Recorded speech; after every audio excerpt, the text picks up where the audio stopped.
Welcome to the Religious Treehouse. I'm Matthew. And I'm Jodie. How are you doing, Jody? Well, we have a winter storm coming upon us here in the South. Yeah, So I am just getting ready to be snuggled up.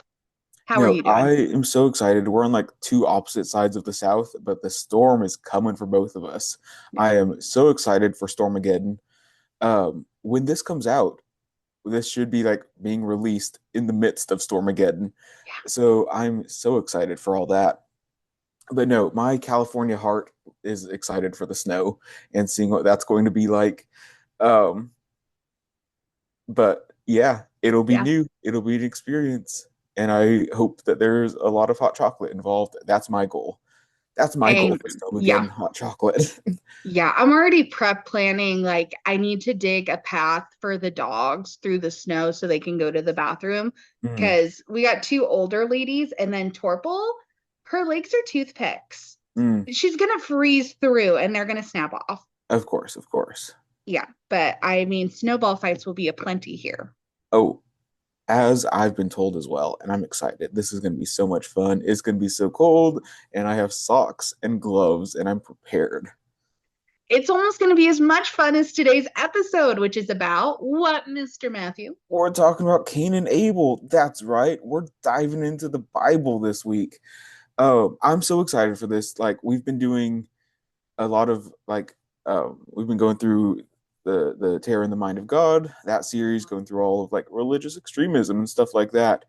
But I'm so excited to get back to our roots and talk about biblical studies and stuff like this. Like I have like for most of like my research and stuff, like I have like a couple books that I look at for like the past episodes that we've been doing. And we did a New Testament episode a while back. But like at my core, I'm a Hebrew Bible scholar. That is who I am. So I'm so excited to have all of my books like laying about all over my desk and like being bouncing back and forth through all the books. This is so much fun. We need to get back into this more often. But I'm so excited for this conversation. We're talking about Cain and Abel, chapters 4 and 5 of Genesis.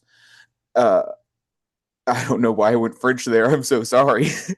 What a way to start. What a way to start. Yes, I'm excited for this. This is going to be a good conversation. Jody, what are your thoughts?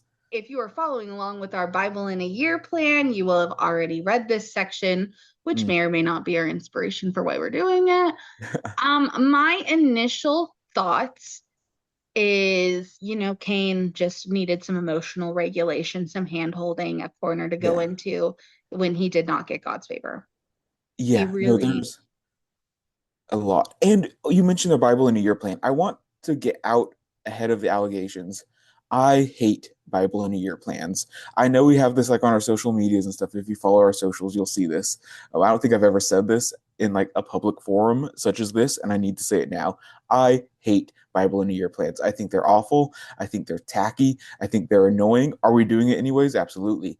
But I feel like that disregards like how biblical scholars read the text. Like we're not like going through the Bible start to end like okay, Bible, we read the whole Bible. Like the point of reading the Bible in the year isn't to just like, oh, now I've read the Bible, now I know what's going on. It's just like, hey, this is a reminder of like what we're talking about. I hate Bible in a year plans. We're doing it anyways. I'm so excited for it. and he crafted a great one. It includes the Apocrypha. Yeah. So it's pretty nifty. I divided my Bible up based on it, and I'm really excited to get through it. Yeah. And you got a new SBL study Bible. We're set. We are Jody, may this be the year of biblical studies. Oh, may this be the year in Ugh, 2026. Yes. 2026. Okay, let's get into this. Cain murders Abel, chapters It, 4 and 5 yeah. of Genesis. But yeah, do you have initial thoughts before we? I mean, this is why therapy is important. Sure. It's one thing or another. You either kill someone or you go to therapy. Yeah. And he should have gone to therapy, but Yeah. they didn't have therapy, so he just did what he thought was best, Right. I Well, guess. I Is this mean, supposed to be kind of origin story, like people are sitting around a campfire and they're explaining like why hardships happen? yeah, there is a lot of like origin story ish type things to this for sure. Um, We especially see this in the genealogy of Cain at the end of chapter 4. Mhm. Like this is where like farmers and stuff came from. This is where like metallurgic works come from, stuff like that. So this is a lot of we're still riding on the heels of the Adam and Eve story, right? Yeah. Because that happened in chapters or the second half of chapter 2 and 3. Mhm. And this is going to be a continuation of that story for the most part until we get to chapter 5, and then that's going to be a different story. But we'll talk about that when we get to chapter 5. But yeah, I think a lot of this is like, hey, how can we make sense of the world? What history can we like create to have this like idea of what's going on in our circumstances? And so we go back to these, first humans Yeah. and say, who are their kids? What are their story? And we get Cain and Abel. And so we start with Cain. He's born and is named Cain because how does the NRSV say it? Because I've produced a man with the help of the Lord. Cain resembles the word Cain, which means Oh. produced in Hebrew. So, as always with these, we have fun little puns on the name. Mhm. And then we get Abel being born, which is the same word as the root hevel, which, if you're familiar with Ecclesiastes, no, cool. In Ecclesiastes, it says meaningless, meaningless. Everything is meaningless, says the teacher, or vapor, vapor. Everything is vapor, and that's the word used. That's word for Abel. Meaningless vapor. Here one moment, gone the next. Perhaps intentionally foreshadowing Abel's very short lifespan. I mean, or just like one produces, the other one has nothing to do with us because he is turned into dust. Sure, yeah, there's that too. Yeah, Like one's important, one's not, but God favors the one who isn't important. I don't know, right. man. Yeah. You're the expert um, here. yeah, I'm yeah, spitballing. yeah. But Abel's like the keeper of sheep. Yeah. Cain, a tiller of the earth. We've got farmer man, and we got or and we've got We got a farmer and a rancher on our hands. A there farmer we are. handles the soil, a rancher handles the animals. Amen. And then Cain is like, "Hey, I'm Mr. Farmer Man. Hey, God, Adonai, here's some fruit. Have this offering."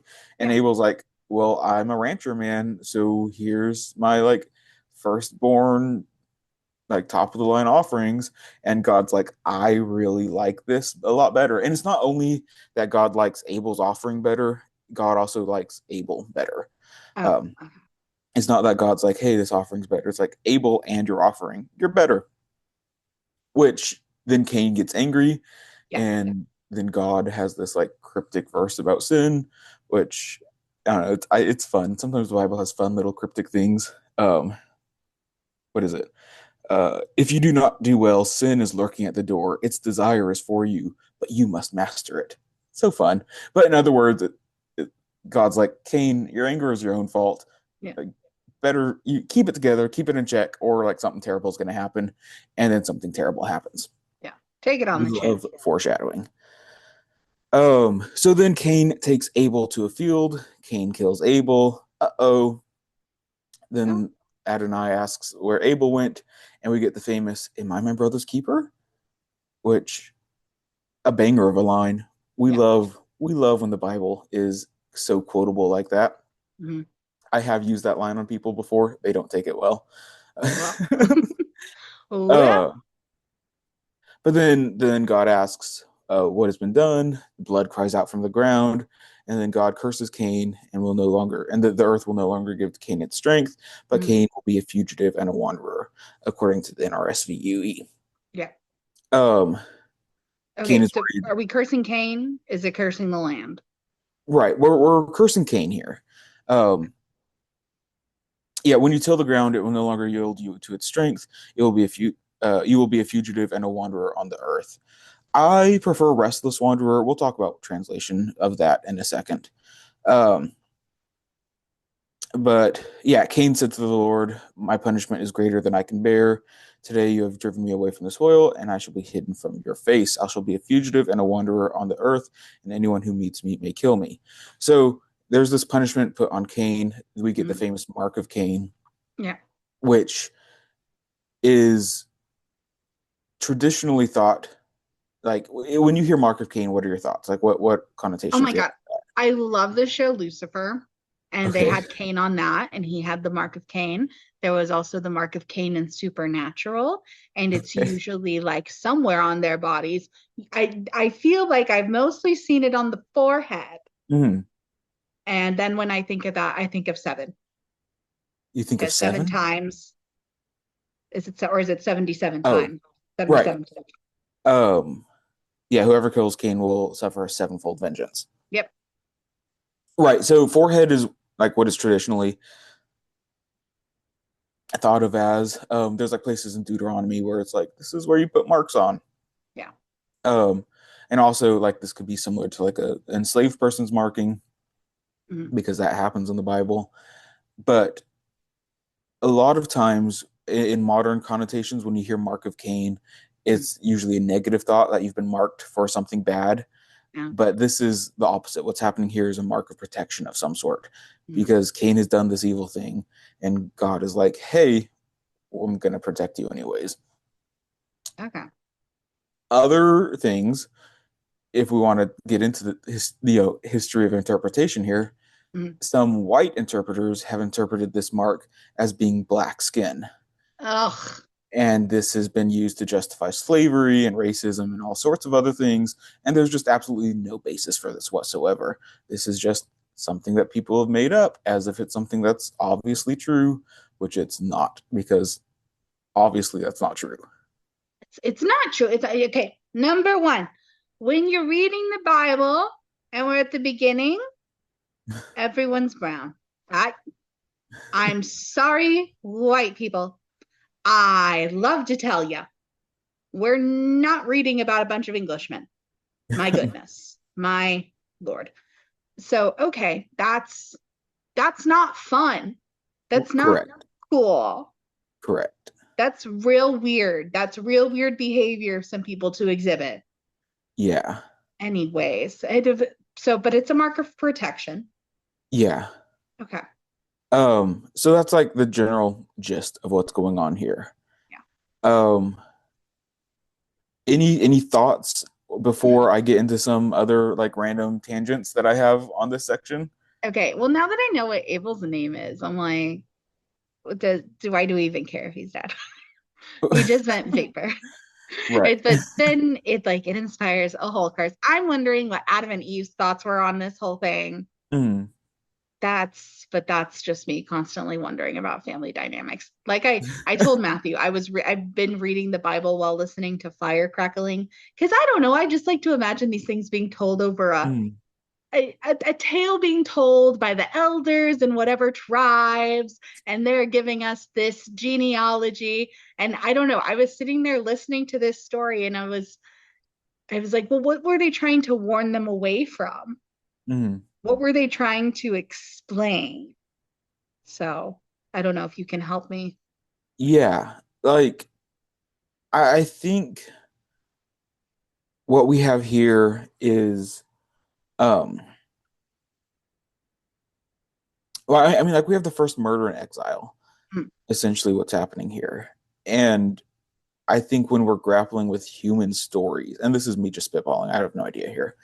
I think if we're grappling with human stories, things of this degree like come up.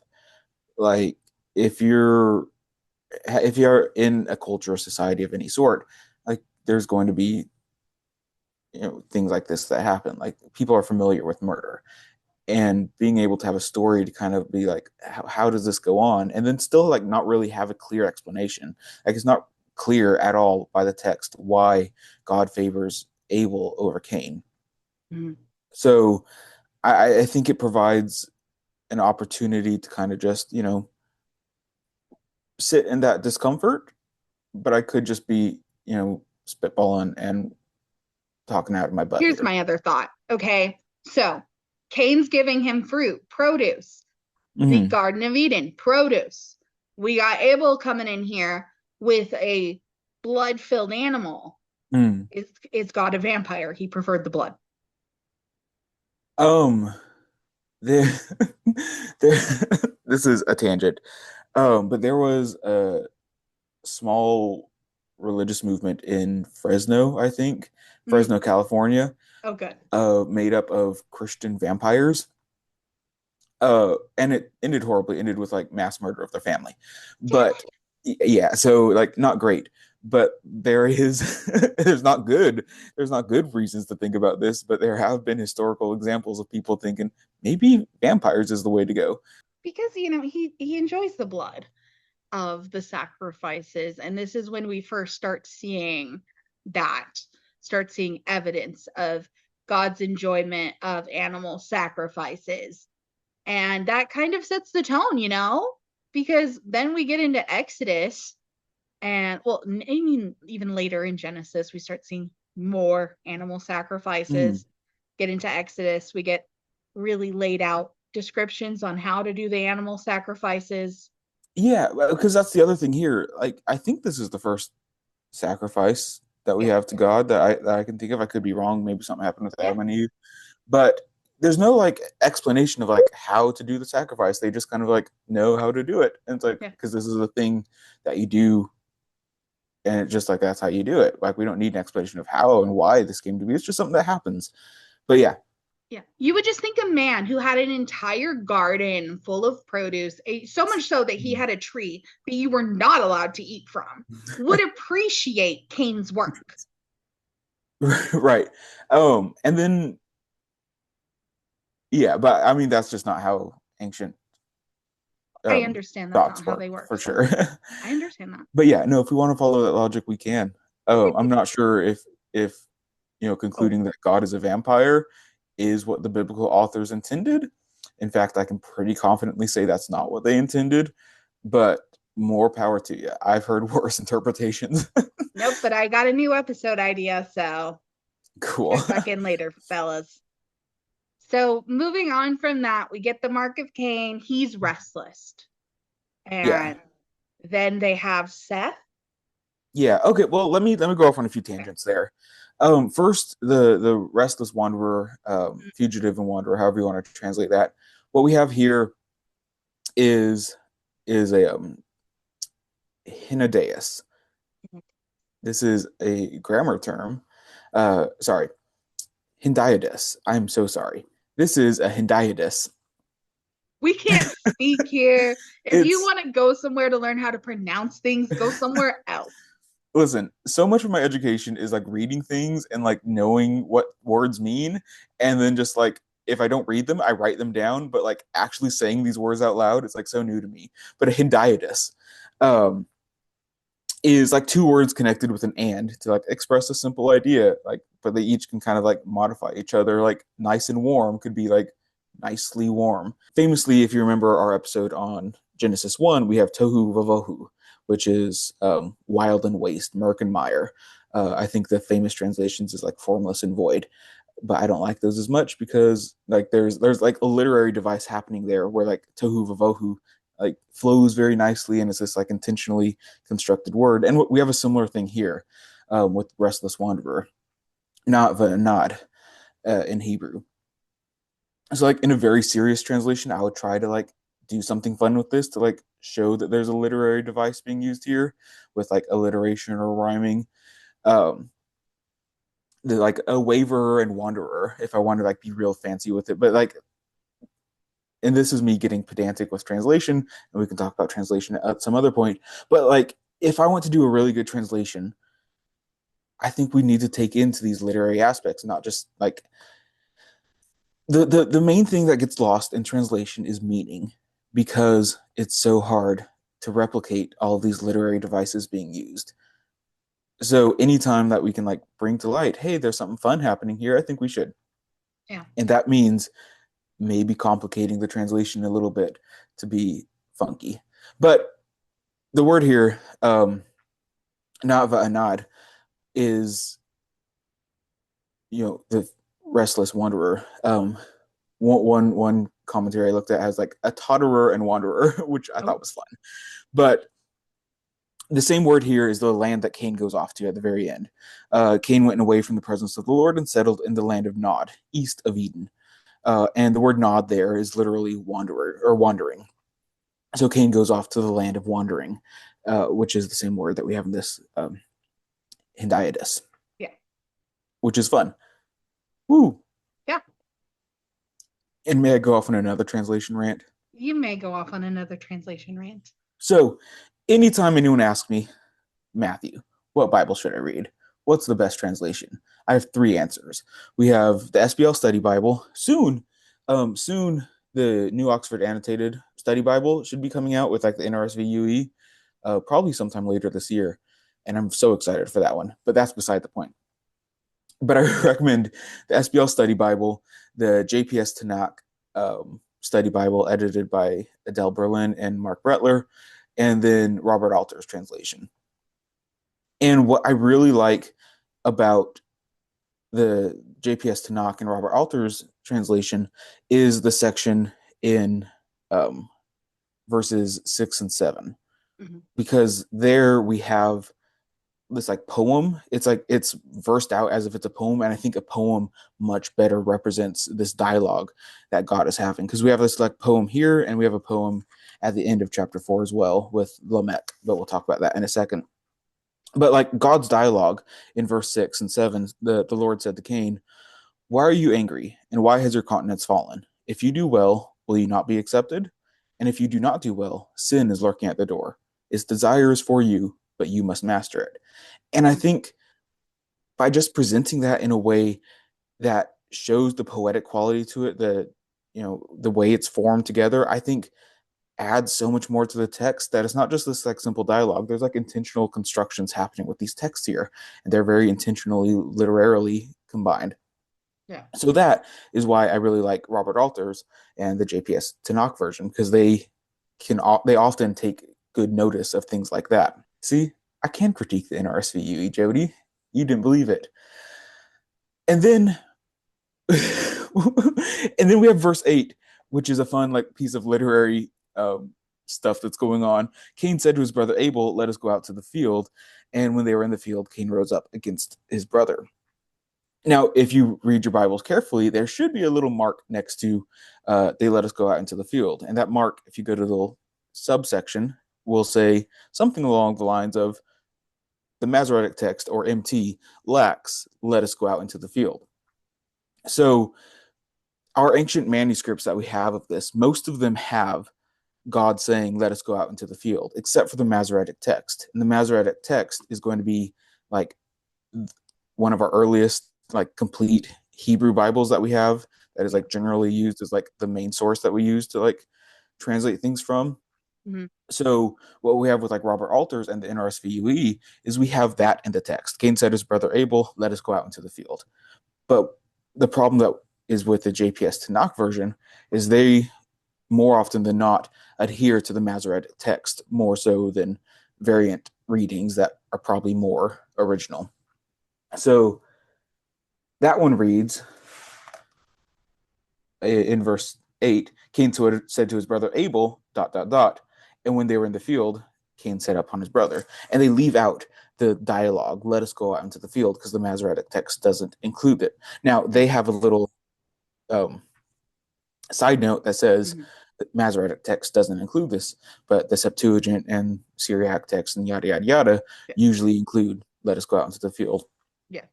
And it's tiny little things like that that I care about in a Bible translation that your average reader probably doesn't care about. But this is like, I think, a good example at looking at the various translations of the Bible that I think are good and like quality ones that we should be like reading Yeah. as people who want to know like good scholarly text, but how they differ and why they differ. Yeah. Okay, because that changes the tone Yeah. of that moment. Whereas if, right? Is Well, that what we're not so much tone as like it's odd that it just leaves out this dialogue moment. The Masoretic text yeah. leaves out like Cain said to his brother Abel, and then they were in the field. Like, what did Cain say to Abel? Like, I don't know. Like, why was that excluded? Oh, okay. It's weird. It's not all that important, I don't think. Okay. But I think we're in just like the section where I got distracted by like translation choices, and I thought this is yet another great example of like fun little translation choices. And you know what? Whatever little railway your brain takes you on, Yeah. that's fine. That's so Well, fine. Because it thank is you. interesting. I was like, is it the difference between a surprise attack and a premeditated? Like, is this the difference between homicide one and two? Oh, no, I don't think there's a big difference in what's going on here. It's just a textual variant But the that we, Masoretic's the earliest. well, the Masoretic text often, not all the time, but often includes earlier readings than a lot of other texts, Mm, um, is that as it's in Hebrew. yeah, And then we have things like the Septuagint, and the Vulgate and some Syriac texts that sometimes do preserve earlier readings, but oftentimes don't. I think this is one of the cases where the Masoretic text should have included this line because, like, why wouldn't it? yeah.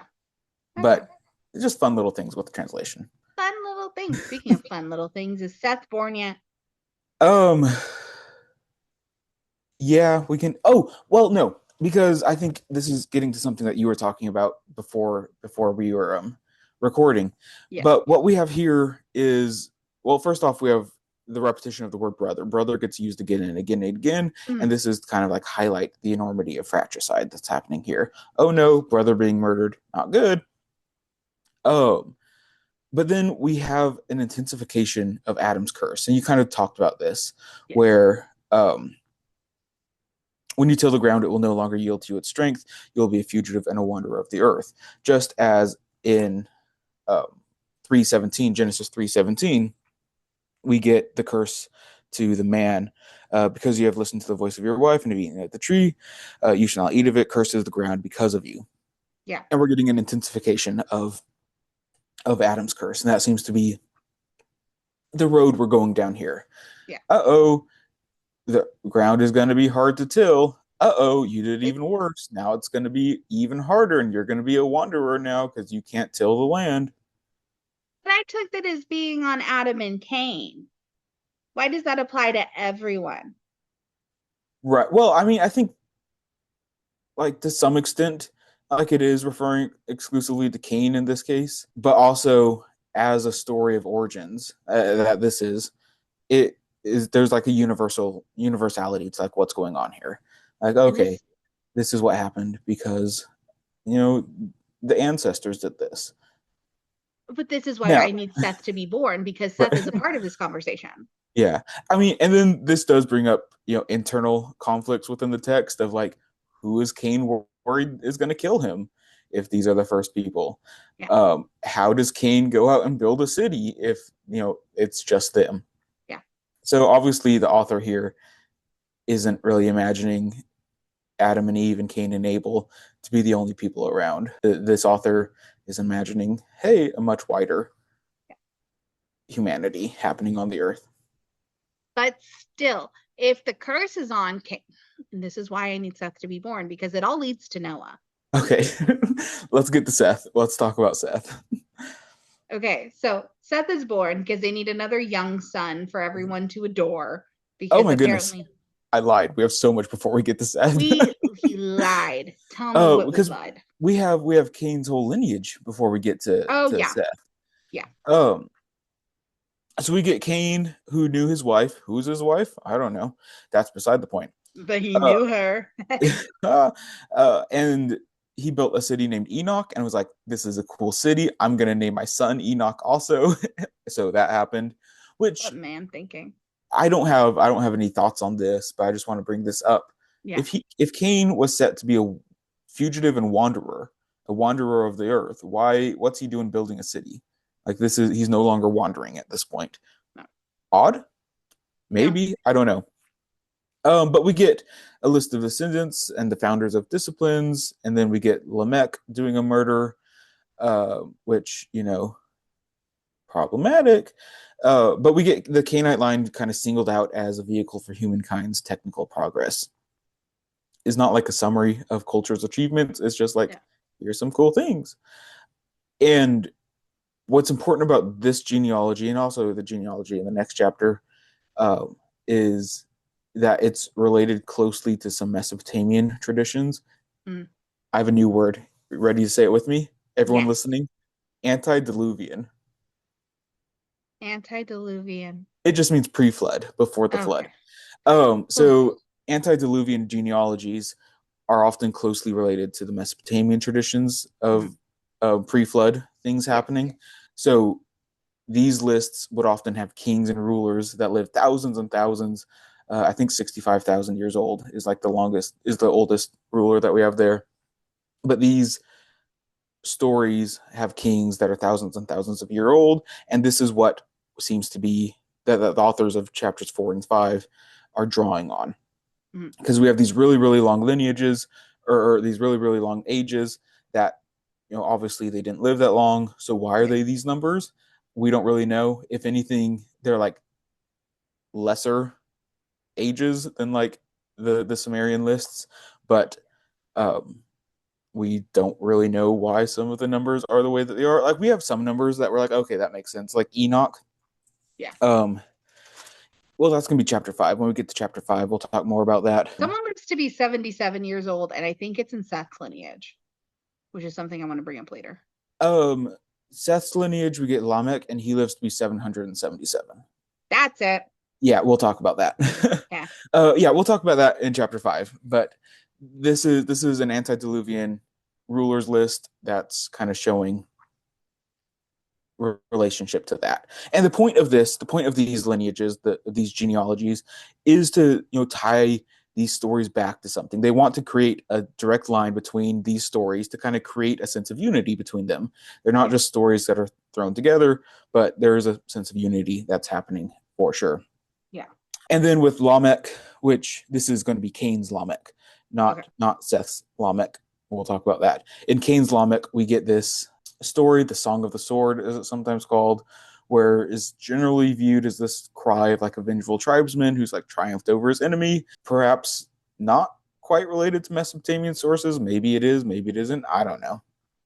But we get Lamech killing some dude and is like, oh no, if Cain is avenged sevenfold, I think I should be avenged to 77-fold. Yeah. Kind of one up in Cain, because Lamech is Cain's great grandson or something at this point. Um, so there's this weird little history there. And there tends to be a bias in some of these stories of like anti big cityness. Like Mm. there tends to be like a theme of being like, hey, the big cities are bad. I mean, it's not like a consistent theme for sure, but a lot of times the big cities are bad. So this Yeah. could be another example of that. Cain, who started the first city, a bunch of bad things happen in the big cities. And if we don't still get that today, of a bunch of people being like, oh my goodness, the big cities are so dangerous and awful, this is a very old stereotype. But yeah, and then at this point, we get Seth. Seth is born. Adam and Eve are like, voila, Seth, we've done it. We have a Unlimited, replacement for Abel. who is Woohoo. just vapor. Yeah. Here and gone, um, dust. and then at this time, people begin to worship the Lord. Yes. Okay. We So, what are your established that. thoughts? What well, what are my thoughts? We're not even where I can have thoughts because we got to talk about the fact that Seth's lineage looks so similar to Cain's. Also, why are we inserting another baby into this thing? And how do we have proof that this baby was added in when they say it was added in and not a later addition by editors?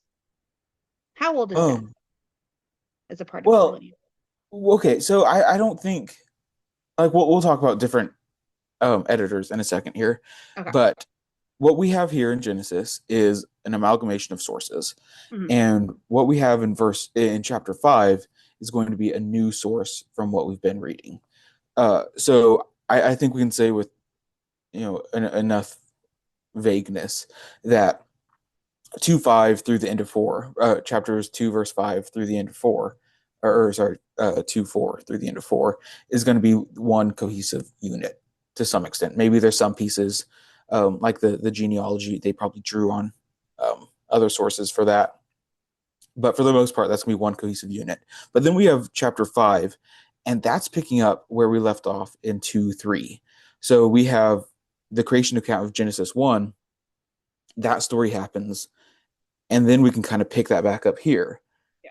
with in chapter 5. This is the list of the descendants of Adam. When God created humans, he made them in the likeness of God.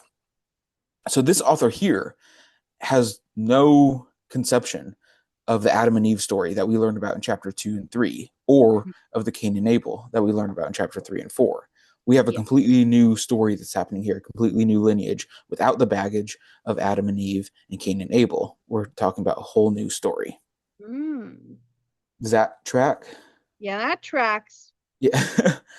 So I think scholars generally attribute um, chapters 2, 3, and 4 to the J source, and Okay. then chapters 1 and 5 are going to be the P source.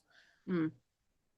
I don't love just saying, hey, this is J. I prefer P and non P. We've talked about this at other points. Yeah. But yeah, we have different sources here, and the author of Genesis 5 has no knowledge of Adam and Eve, Cain and Abel. Yeah, I'm feeling more firm in my conspiracy theory with every passing second, Cool. which is not good for anyone. Okay. No, it really isn't. It's really not. So Seth is born. So, okay. Different sources. Can we talk about the lineages and how they're kind of similar? Yeah, no, talk about it. I think that's all I That's had it. to That's say. all I you want have. an explanation from you, mister. Cool. So we have a handful of very similar names. Um, we have multiple Enochs, right? Hmm. We have multiple Lamechs, Yeah. and then we have very similar names. Yeah. We have Methuselah and what's the other one? Yeah, we have Methuselah and we have Methuselah, and Hmm. then we have is it Irod and Jared. Um, but yeah, so there's a handful of very similar names that sometimes in English are like very easy to notice and sometimes not as easy to notice. But these are probably drawing on the same source, same tradition with alterations of course. Yeah. But yeah, there are very similar lineages to Cain and Seth. There is like seemingly closeness relation to them of some sort. Yeah. Uh, but yeah, they Okay. are. That is a good notice there. Good notice, good observation. Let's get into the nitty gritty of my questions. Cool. So, Cain's the one who's cursed, Mm, right? right. Like, that's, have we finished chapter 5? Have we gone through chapter 4 and 5? Is there anything else you want to say about chapter 4 and 5 before I go on I a mean, I'm tangent? sure there's more things I'll say, but maybe I can answer them with your questions. Okay. So, when, and now we've moved on to 5:28 through 29. Okay, this isn't 5. This isn't 5. When Lamech Mm, had lived 182 years, he became the father of a son. He named him Noah, saying, out of the ground the Lord is cursed. This one shall bring us relief from our work and from the toil of our hands. Here's the thing. mm, Noah's a set of Seth's lineage. right. And So, I understand that Adam had a little itsy bitsy tiny one little soil curse. mm, But the way it's lined up after Cain and Abel seems to attribute the curse to that. yeah. So a lot of scholars think that this kind of verse here, verse 29, is probably a J, which Mhm. means it's coming from the Adam and Eve narrative, Okay, as opposed to the P narrative that we've had so far.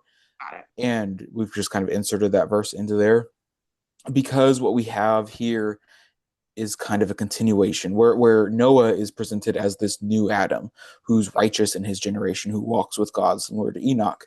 Mhm. We'll talk about Enoch. Don't let me forget Enoch I and won't let you Lamech. forget you. But what we have is a continuation. We have Adam and Cain and Noah, all of which are have some relation to the ground and tilling and doing that stuff. Because at the end of the flood story, we get Noah being the first uh, vineyard cultivator. Noah plants grapes and like makes wine and stuff. So Produce a produce, Cain thing. yeah. And then Noah does awful things, and his righteousness is like maybe not, but there's this idea that we seem to be presenting Noah as this new Adam figure, and that's how we kind of get this relationship to one who's working the soil with his own hands. And again, with name etymologies, Noah's name is kind of related to the word that means like comfort or relief. I think Noam. I don't know that one off the top of my head. I should check it out. But it's related to like rest and comfort and relief and stuff like that. And that's why we kind of have Noah being presented as the out of the ground that the Lord has cursed, this one shall bring us relief. Mm. Okay. I guess, yeah, I guess I can accept that. It seems very confusing, Hmm. like the way it was all stitched together, because it Yeah, feels like it attributes things to things that they shouldn't be attributed to because they did not come from the same source. right. Yeah, So the Bible's very complicated, guys. It's complicated and actually messy. it's not that simple. No, it's not. And that's why we have like lineages of people like these are the people that did metallurgy and stuff like that, and how there can still be mentioned and relevant as their tribes still exist after the flood because different authors didn't have a flood narrative in their story. Got it. Okay. Final teensy beansy itty bitty little tangent question. Because Ham, after Noah's Yeah. one of Noah's lineage, goes off and creates the nation of Canaan. Uh-huh. Um, sounds like Cain. Where'd it come Um, from? What are we looking at here? yeah, I don't think they're etymologically related. Mhm. Um, I mean, I'll have to look into that, Yeah. but I mean, there are definite similarities and even similarities in racist interpretations because a lot of um, you know people who tried to justify slavery and racism and stuff like that said, "Oh, the curse of Ham," which isn't actually the curse of Ham. Uh, we're like, well, that's because they had black skin, and now there's justification, which is just wrong and evil and dumb. Gross. Gross too, yeah. Yeah. Um, Enoch. Enoch. So what I said with like the numbers being somewhat arbitrary, some of them we do seem to have some indication for what they mean. Enoch is unique because he kind of steps outside the normal. This guy was born, he had these children, then he died. Enoch is kind of mentioned as being special to some extent. He walked with God and all that stuff, and then he isn't said to actually die. What's the terminology? Um, Enoch, he became the father of Methuselah. Enoch walked with God after the birth, yada, yada, yada. Thus, all the days of Enoch were 365 years. Enoch walked with God, then he was no more because God took him, as opposed to, and he died. So, this is kind of giving Enoch the special position here. Hey, this Enoch guy is really cool. Um, and then there seems to be some association with like the year, because 365, they had this concept that there was a 365-day cycle, which they knew back then. Yes. And what's notable here is Enoch is the seventh in the list here, and that's like an important number, yada, yada, yada. But also in some Mesopotamian texts, the seventh king, whose name I can't think of right now. Um, I know it sounds similar to Enoch. It starts with like En, but it's like a big long word, and there's not like actual and etymological connection. It just sounds similar-ish. But like that king there was associated with like solar type things and like a year-long identities. So that like that could be the reason why Enoch is like living 365 days because we're associating him with um that antediluvian kings list. So and then Enoch gets kind of brought up as this important figure, and then we get things like the Book of Enoch, where people just go crazy and wild and are like, "Oh my goodness, this And is," make a movie. and make a movie. But that's um, um, not generally considered canon for most Christians, not all, but most.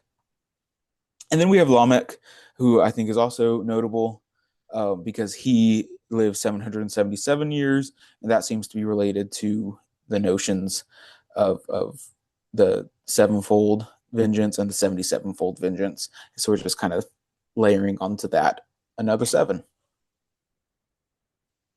Cool. So one of the common questions I hear is like, why are all these numbers? Like, why are they all these ages? And for a lot of them, we don't know. They're just kind of big numbers, but like not as big as other lists. Um, but also sometimes we can be like, probably because of that. And if that means anything to you, cool. If not, cool. Yeah. But yeah, I think we talked a lot about Cain and Abel. We got the gist across. I'm sure there's plenty of other fun things that we could have talked about, but we didn't. So if you have any questions or thoughts or concerns about other things you want us to talk about regarding Cain and Abel, let us know. Send it in the comments or wherever else you like send messages and thoughts to people. DM Um, us on TikTok, Instagram, YouTube, yeah, Facebook. Email us at thereligioustreehouse@gmail.com. We are on Blue Sky. Have I missed anything? I don't know. We're on all the social medias. Like and subscribe, comment, give us a thumbs up, send us to your grandma, like whatever you want. She'll find us But delightful. yeah, yeah. But this was fun. I think this was a good conversation, and I miss these Hebrew Bible conversations. We need to do more of these.